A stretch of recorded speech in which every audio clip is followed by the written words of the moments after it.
Equatorial Guinea has a bit of a surprise for you. It's the only country in Africa where they speak Spanish. That's right, Spanish is their official language. That's pretty different for Africa, you know? Most of the countries nearby speak French or Portuguese. This cool language thing is really interesting. It tells us they've got a special and interesting past, a really amazing story just waiting to be heard. This Spanish connection runs really deep. You can see it in the old buildings. The streets in Malabo tell this story too.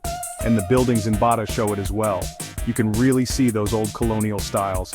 Even the way they do their laws has a Spanish touch. The food also has some yummy Spanish bits in it. It's a real mix of cultures and it's super interesting. A bit of Europe right in the middle of Africa. Lots of visitors don't expect this at all. They usually think they'll hear other European languages. So, hearing Spanish is a nice surprise. For some people it makes them feel connected straight away. If you speak Spanish, you might feel right at home. It gives them a special voice in Africa.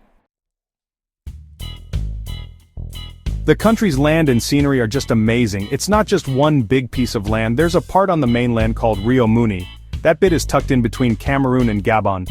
Then, there are islands out in the Atlantic Ocean. Bioko and Annobon were both made by volcanoes. They shoot right up out of the sea, looking really cool.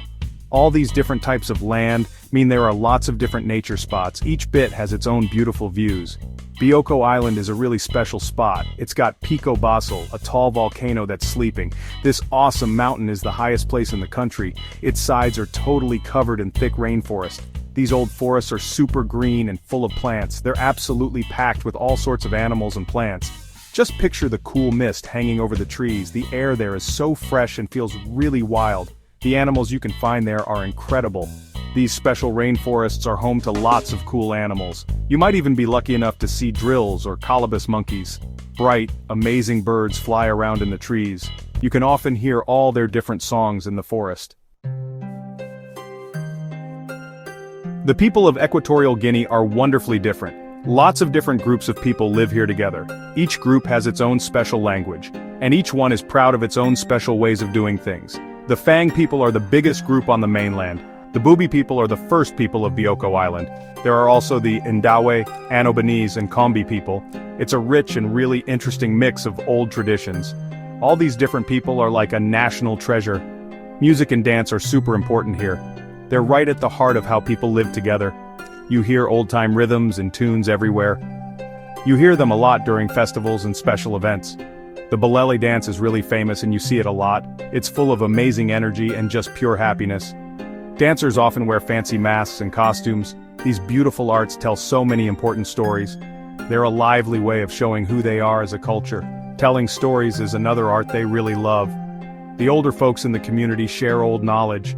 They tell old myths, legends, and stories passed down by talking. These great stories often explain how the world works. They teach good lessons about life and what's right and wrong. Part 4, Tales of Old Rulers and a Nation's Start. The country's history is pretty complicated. Big things from outside really changed it. Before people from Europe came, different groups lived there freely. Each group had its own way of living. The Portuguese explorers were the first ones to get there. They came to Bioko Island way back in the 1400s. They said the island belonged to Portugal back then. That one thing started a long time of outsiders having a say. What happened to the islands started to change. Later on in the 1700s, Spain took over.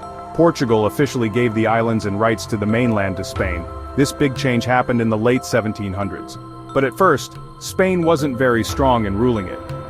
It took a long time for them to really rule it well. Sickness and people fighting back caused a lot of problems.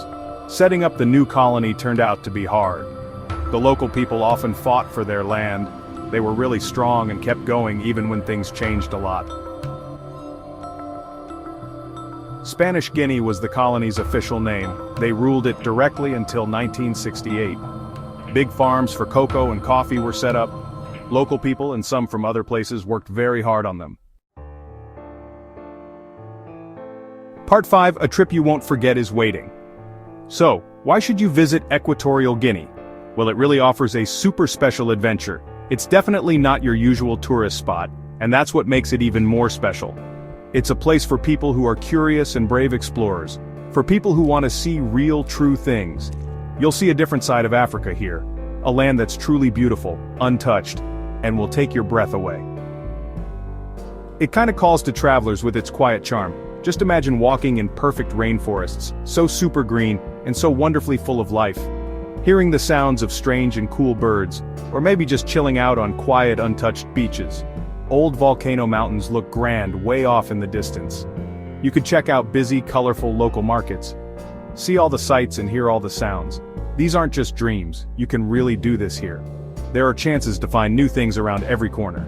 The amazing culture is also a big reason to go. You can see old traditions that people still do today. Hear interesting stories passed down for years and years. Feel the lively, energetic music and dance, Gap 2S. Meeting different people from all sorts of backgrounds is really great.